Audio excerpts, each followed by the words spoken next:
So welcome, my name is Sina Wieser. I am the head of division for Sub-Saharan Africa, and I am happy to have you here as my guests from Togo and Benin to talk about political engagement at grassroots and community level.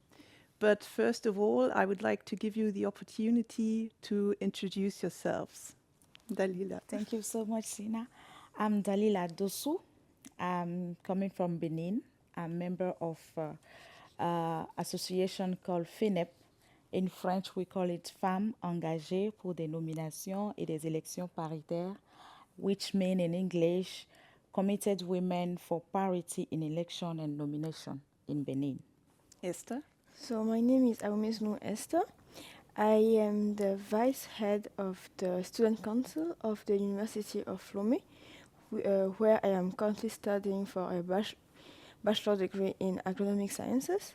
And apart from that, I'm also engaged in the Food and Agriculture Youth Institute, which is a part of the International Association of Students in Agronomy, and I am the head of the One Health think tank there. Fine, thank you very much. So first of all, I'd like to know how can young people in Togo get politically engaged? So in Togo, for example, you can get politically engaged in many ways. You don't always need to get into law and things as such. Politics is about getting deciding who gets helped and how they get helped. So just get engaged in associations, in at the local level is already getting engaged in politics. So that is a good start. I would suggest to join associations or things as such and just make your voice being heard. Thank you. How about Benin, Dalila? Benin, it's not so particular. Being engaged in politics in Benin starts from grassroots, starts from school. When in school you engage to be the lead of your class, it gives you a perspective of a leadership. So you can, when growing, create an association or being part of a party in our country and learn from the elders how to lead, how to manage public resources, and how to engage and contribute to the development of the country. That's how it goes. That sounds good. You just mentioned school. I wondered how important is civic education in school? Oh, in our country, aside of social norm and our cultural value, education is a priority, is the base for any political engagement. You need to have a little, at least a little background in education, knowing how to write, knowing if at least how to speak in French, because French is our basic languages and official languages in the country. So we take education very seriously. That's encourage our government to stand for any educational institute, any educational center, any educational schools in our country to be proud of the people they are building, because they are the future. All the students we have today are the future of our country. So education have a good part. And I had to learn in the West African countries that we used to be always the best in our fields in the region. Esther, is there a subject like civic education in schools in Togo? Yeah, we do have civic education in school.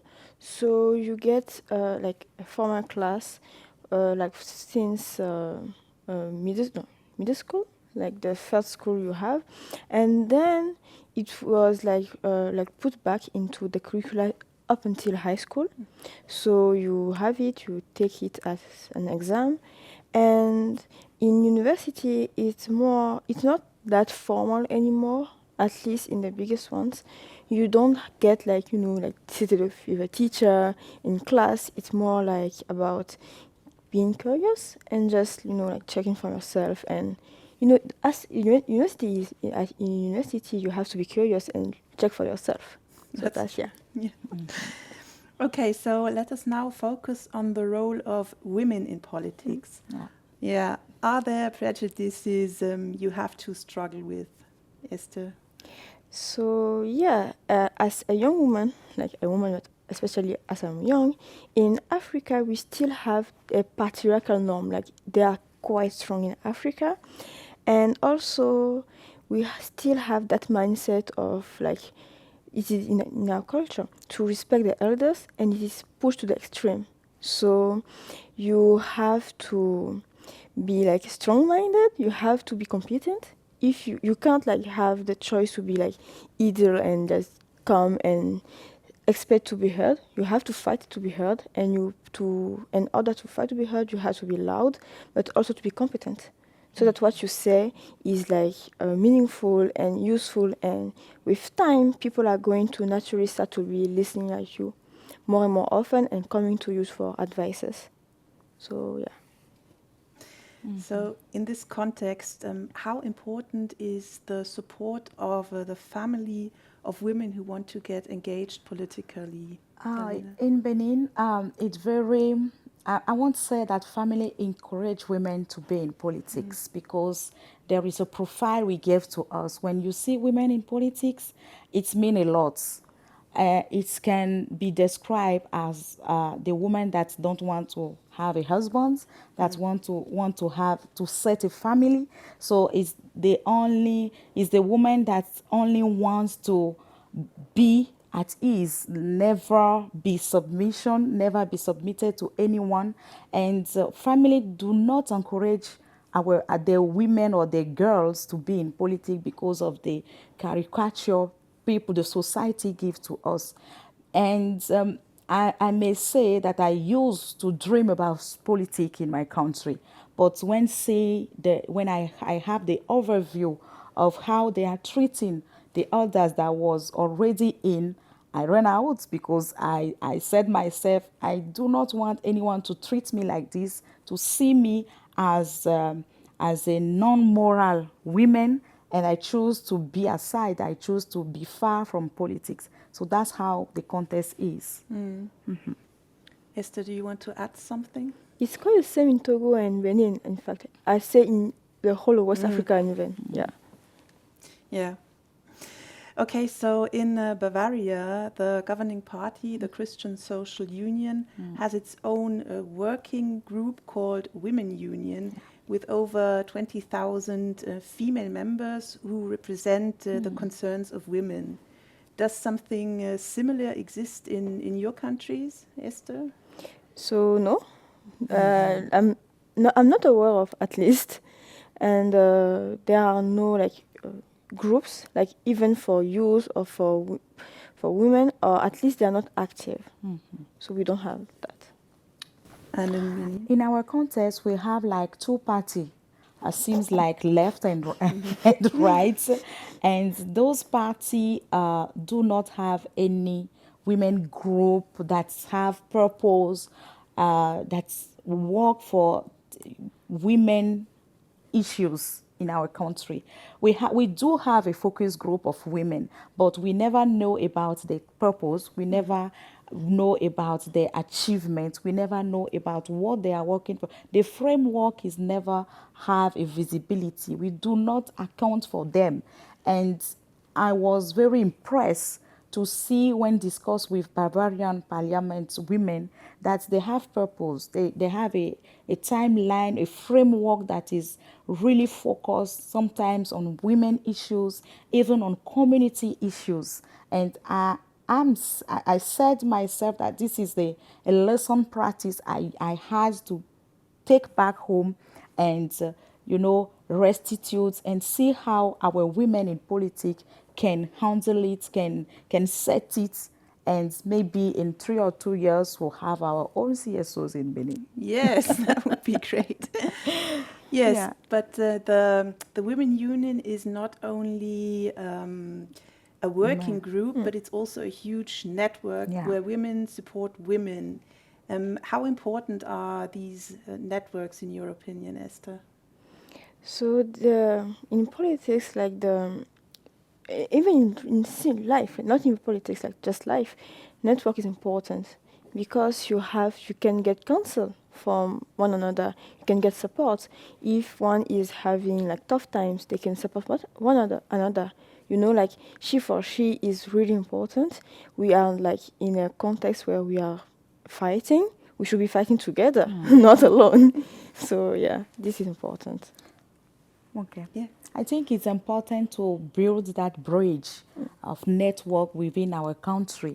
When we was discussing with women in politics here, we used to be aware that the context is not so different because in Benin actually we have 20 or around 20% of women representative in the parliament. That is not far from Bavarian parliament too. So I was asking myself, is it the number of the quality of women we need to have in a parliament before having a great achievement of women in the midst of politics? So it's important for us to build that bridge within our country and learn from each other to be more representative, but not only for be showing ourselves, but doing something new. Yes, Yeah. that's true. I agree. You just mentioned the proportion of women represented in parliament. In the German parliament, the percentage rate is about 30%. At a municipal level, the proportion of women is even lower. So I think it's very similar. Yeah, it is. And what is quite often being discussed is a mandatory quota for women in the National Assembly or in Parliament. I think in Benin you have such a quota. Yeah. Do you think that this might be a solution to the underrepresentation of women in politics? Oh, yes, because before 2016 in Benin, there is nothing about quota, and we never have beyond 7% of women representative. So I may say our new president since 2016 was a godfather that bring this quota law, and these force parties to have at least one women per circumcision in our country. So this imposition, so this law of quota is the only one way that could bring so much women in our parliament. Today we have like 109 deputies, and over them there is 25 women, only because of this law of quota. So the law of quota is a way to start. It's not the end, but we trust that for from this law of quota, we now have the opportunity to show ourselves and show the world or show our country if it is our absence that make us facing so much issues, or it's only the quantity that that means. Yeah. Yeah. Do you want to add something, Esther? So in Togo, we don't have that quota law. We do have a practice, as in when we like nominate people, we try to have at least 30% of men, and we have like the sort of the same numbers of women in parliament. And like Daniela, I also think that it could help to like bring. It is like a door opener. It like gets the door opened, and it keeps it open also. And it's, as she said, we need quality. Like now we have quantity, and we have to work towards quality of women being in parliament. Even if she is only one, she should be making an impact. So yeah. So you two have been part of a delegation to Brussels and Munich, where you met with politicians to talk about challenges women face when they want to get politically active. What is your impression? Is the situation in Europe and Africa the same, or are there differences?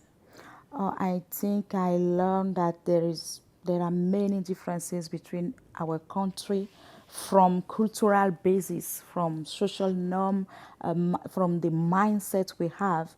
It's not the same challenges. Yes, women in Brussels and in Munich have challenges within the midst of political environment. But in Benin, the challenges are not only challenges of facing men, fighting them physically. We have spiritual fighting. We have economic fighting because women are not so powerful as men in economy. They do not have economic power to invest in politics.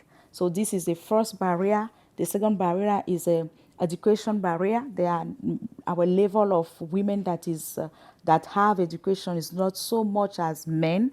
And we have this spiritual also barrier that made women be very fear about politic environment.